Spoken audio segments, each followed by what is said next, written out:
Este podcast se presenta con el patrocinio de Tecnoglass, el poder de la calidad. Tecnoglass es la compañía líder en la manufactura y comercialización de vidrios, ventanas y fachadas para el mercado de la construcción en Estados Unidos y el mundo. Para mayor información, visite nuestra página web www.tecnoglass.com.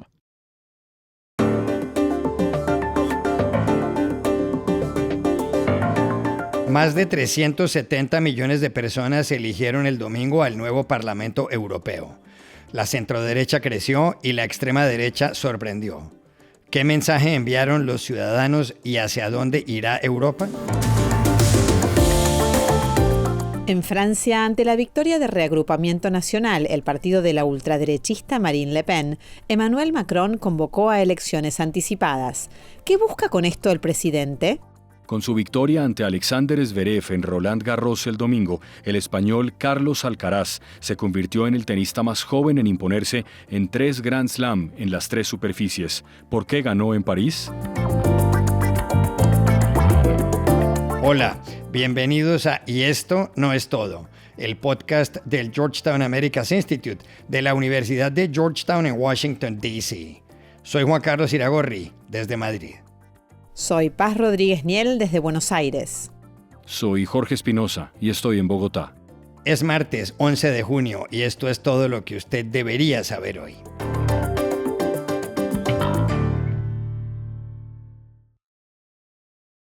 El domingo se aclaró un poco el futuro del viejo continente. Hubo elecciones al Parlamento Europeo, cuyo resultado estableció una mayor presencia de los conservadores y un incremento de las fuerzas de extrema derecha, sobre todo en la representación de Francia y de Alemania. Los comicios se celebraron en los 27 Estados miembros de la Unión Europea. Más de 370 millones de personas escogieron a los 720 diputados del Parlamento Europeo. Esa Cámara da luz verde al presupuesto comunitario y aprueba o reforma los proyectos de ley que le presentan.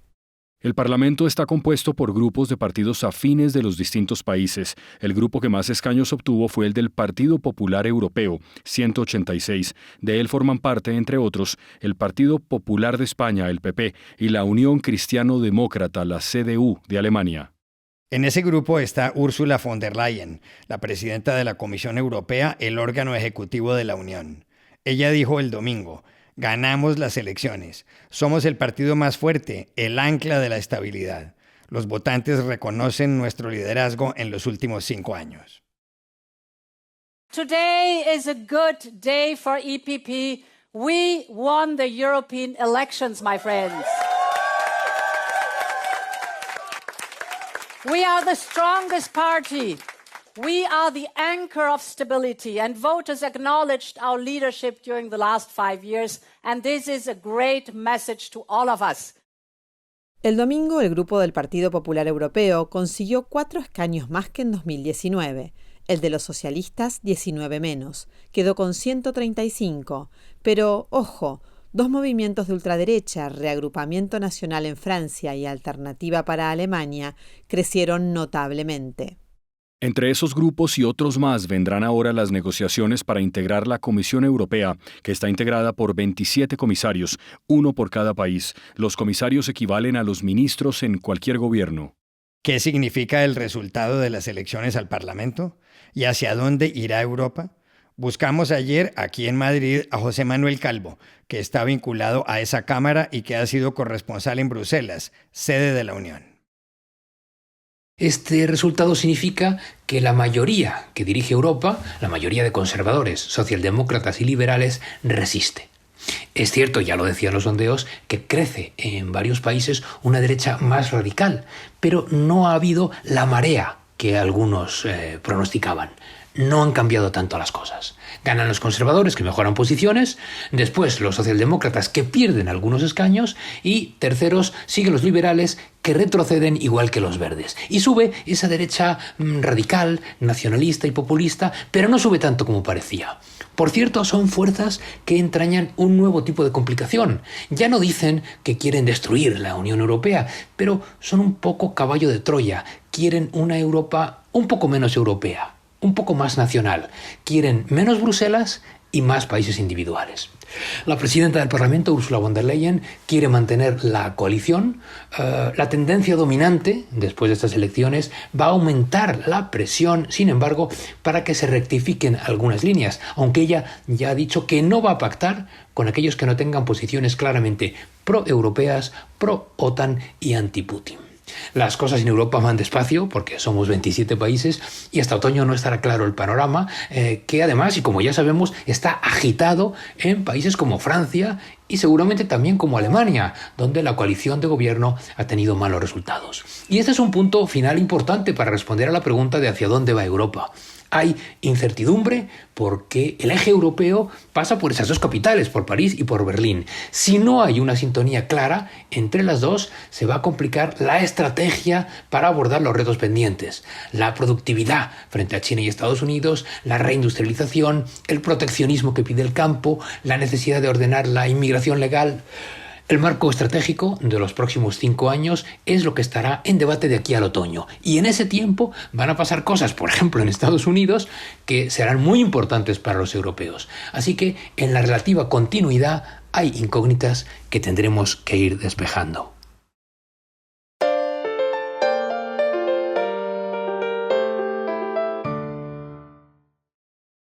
Las elecciones al Parlamento Europeo fueron particularmente impactantes en Alemania y Francia.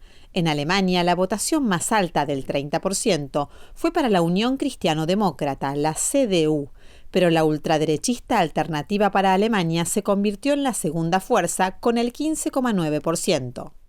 En Francia, el asunto fue aún más sorprendente. Allá, la extrema derecha, representada por el Reagrupamiento Nacional, cuyo liderazgo lo tiene Marine Le Pen, consiguió el 32% de los votos y duplicó de ese modo al partido del presidente centrista Emmanuel Macron. Macron reaccionó. Dijo que tras haber hecho las consultas previstas en el artículo 12 de la Constitución, había decidido que el futuro parlamentario lo escojan los ciudadanos, que esa noche disolvería la Asamblea Nacional y que era una decisión grave y trascendental y un acto de confianza. Après avoir procédé aux consultations prévues à l'article 12 de notre Constitution, j'ai décidé de vous redonner le choix de notre avenir parlementaire par le vote. Je dissous donc ce soir l'Assemblée nationale. Cette décision est grave, lourde, mais c'est avant tout un acte de confiance. En su comparecencia, Macron convocó inesperadamente a elecciones anticipadas. Dijo que la primera vuelta de los comicios parlamentarios será el 30 de junio y la segunda el 7 de julio. Estarán en juego los 577 escaños de la Asamblea Nacional. ¿Por qué es importante esto? Porque si bien la permanencia de Macron en la presidencia está garantizada hasta 2027, el gobierno, es decir, el primer ministro y su gabinete, dependen de la Asamblea Nacional. El gobierno actual está apoyado por una bancada oficialista de solo 250 escaños. ¿Qué busca Emmanuel Macron al disolver el Parlamento y convocar a elecciones anticipadas? Para saberlo, llamamos ayer a Amanda Sánchez, corresponsal en París y en Barcelona. Juan, se trata de una jugada política que algunos podrían considerar arriesgada, pero realmente Macron ya gobierna sin mayoría absoluta en el Parlamento francés desde 2022. Así que tomar este riesgo podría también representar recuperar esa tan ansiada mayoría para los 3 años que le quedan en la presidencia. Ahora, ¿a qué está apostando Macron o por qué lo está haciendo? Bueno, porque confía en el pueblo francés y en esa visión que tienen contra los extremos políticos. El mismo lo vivió en carne propia cuando muchos dijeron en la pasada elección presidencial que votaban por él no tanto porque fuera la opción preferida, sino porque era necesario ese faire barrage, hacer barrera contra la ultraderecha. Un poco la idea de que alguna opción que no sea de extremos siempre será preferible. Pero no olvidemos que esos mismos franceses que lo apoyaron en las presidenciales para bloquear a la ultraderecha también fueron los que al día siguiente decían ahora que que ya está en la presidencia, Macron demisión. Macron renuncia. Ya llegaste al poder, ahora te hacemos oposición. Con esto lo que quiero decir es que no necesariamente es un escenario o una respuesta predecible, y ahí está parte importante del riesgo. ¿Cuál es el peor escenario para él? Que ese resultado que tuvo la ultraderecha en Europa se repita, pero ahora a escala nacional en Francia, y entonces Macron se vería obligado a una cohabitación incómoda y para muchos casi impensable.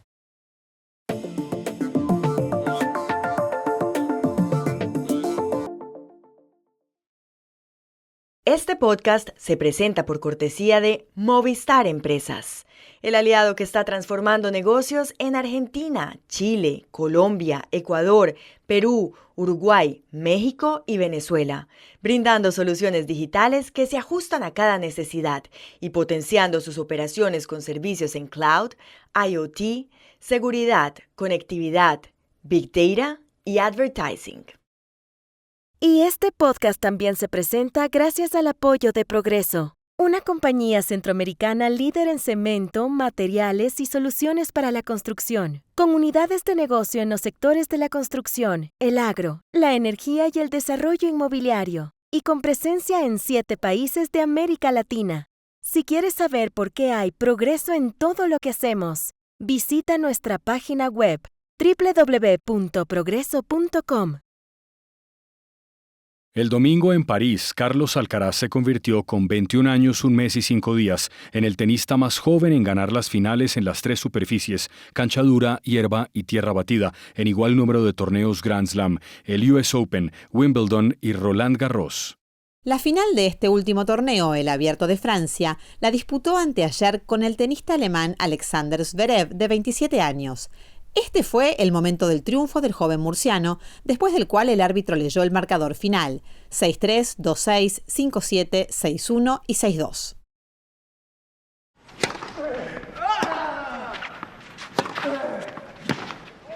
Jeu, c'est le match. Alcaraz. Chrono Chateau, 6-3, 2-6, 5-7, 6-1, 6-2. Alcaraz dijo luego en inglés que ganar un Grand Slam es especial, que cada uno es súper especial, pero que le parece increíble que su nombre se sume al de los españoles que han ganado Roland Garros, y que había soñado con eso desde que empezó, cuando tenía 5 o 6 años. Winning a Grand Slam is always special. Every Grand Slam is always super special. But here in Roland Garros, knowing that all the tennis, all the Spanish players who have won this tournament, and be able to put my name on that amazing list is something unbelievable. Something that I dream about being in this position since we started playing tennis, since I was 5, 6 years old. So it's a great feeling. No son pocos los que creen que Carlos Alcaraz podría alcanzar los niveles del serbio Novak Djokovic, del español Rafael Nadal o del suizo Roger Federer, llamados los 3 grandes, pero eso está lejos todavía y es muy complicado. Djokovic, por ejemplo, ha logrado 28 Grand Slam. La pregunta es ¿por qué ganó Carlos Alcaraz el domingo en París? ¿Por qué, incluso con una venda en el brazo derecho, superó a Zverev? Llamamos anoche tarde a Alejandro Siriza, periodista especializado en tenis del diario madrileño El País, que cubrió todo Roland Garros. Bueno, fundamentalmente yo creo que Carlos Alcaraz ha ganado este Roland Garros por una mera cuestión de inteligencia. Evidentemente es un jugador superlativo, pero yo creo que ha abordado el torneo de una manera muy inteligente. ¿Por qué? Porque ha sido consciente de las condiciones en las que llegaba muy condicionado del brazo derecho, del antebrazo derecho, por ese problema que ha tenido, ese problema muscular que tuvo a partir de abril. No pudo competir en Roma, no pudo competir en Montecarlo, no pudo competir en Barcelona, con lo cual llegó con una preparación muy justa, pero yo creo que siendo consciente de esa situación, que era muy compleja, ha sido inteligente. Ha ido de menos a más, cogiendo velocidad, cogiendo temperatura, y ya se sabe que cuando Carlos coge temperatura es un jugador prácticamente imparable. Es también un jugador de grandes partidos, y en los grandes partidos se crece. Lo hizo ante Sinner y posteriormente lo hizo ante Zverev. La verdad es que ha redondeado un torneo muy completo, muy inteligente, como decía. Y yo creo que es una buena muestra de por dónde pueden ir los tiros. En un momento en el que en la tierra no hay grandes especialistas y no hay grandes dominadores, Alcaraz tiene recursos para absolutamente todo. Con lo cual, yo creo que estamos probablemente ante el primero de unos cuantos. Ojalá. Esta misma mañana he estado con él en su hotel, entrevistándole, y me comentaba que sobre todo ha sido un torneo en el que ha ganado sufriendo, pero que ha disfrutado sufriendo, y ese matiz me parece absolutamente fundamental. Me parece que resume muy bien un poco el recorrido completo de Carlos en este Roland Garros. Disfrutar sufriendo es fundamental en el tenis, y sobre todo en el tenis de tierra batida. Así que, confiemos en que Carlos mantenga esta línea en el futuro y que podamos contar muchos más éxitos. Y estas son otras cosas que usted también debería saber hoy. La multinacional estadounidense Chiquita Brands deberá pagar $38,3 millones como indemnización a los familiares de 8 personas asesinadas en Colombia por grupos paramilitares. Así lo dictaminó un jurado en una corte de la Florida. En 2007, esa compañía admitió haber financiado fuerzas de autodefensa entre 1997 y 2004 para luchar contra la amenaza de la guerrilla. En esos combates hubo víctimas inocentes. El Consejo de Seguridad de las Naciones Unidas aprobó ayer una resolución en la que respalda el plan de paz diseñado por Estados Unidos para poner fin al conflicto en Gaza. El presidente del organismo, Juan Sang-Guk, leyó el resultado de la votación: 14 votos a favor, 0 en contra y 1 abstención, que fue la de Rusia. The results of the voting is as follows: 14 votes in favor, 0 votes against, 1 abstention. La embajadora estadounidense Linda Thomas-Greenfield dijo luego: colegas, este consejo le envió un mensaje claro a Hamás para que acepte el acuerdo de cese al fuego que está sobre la mesa. Israel ya lo hizo, y la guerra podría terminar hoy mismo si Hamás lo hace igualmente. Colleagues, today this council sent a clear message to Hamas. Accept the ceasefire deal on the table. Israel has already agreed to this deal, and the fighting could stop today if Hamas would do the same. El plan consta de 3 fases. La primera, cese al fuego inmediato, liberación de los rehenes por parte de Hamás y liberación de presos palestinos por Israel. La segunda, cese del fuego permanente, retiro israelí de Gaza y liberación de los rehenes que falten. Y la tercera, reconstrucción de la zona y búsqueda de una solución de 2 estados, uno israelí y otro palestino. Los miembros del jurado en uno de los 2 juicios contra Hunter Biden, hijo del presidente de Estados Unidos Joe Biden, empezaron ayer sus deliberaciones. Deben decidir si el procesado mintió cuando en 2018, al rellenar un documento para comprar un arma, dijo que no era adicto a la cocaína. El otro juicio contra Hunter Biden por la evasión de $1,4 millones de impuestos comienza en septiembre. Y aquí termina el episodio de hoy de Y esto no es todo, donde siempre habrá más. En la producción estuvo John F. Burnett. Y pueden suscribirse a este podcast en nuestro sitio web, yestonoestodo.georgetown.edu, seguirnos en nuestras cuentas de X y de Instagram, @yestonoestodo, y buscarnos en nuestro canal de YouTube. Chao, hasta la próxima.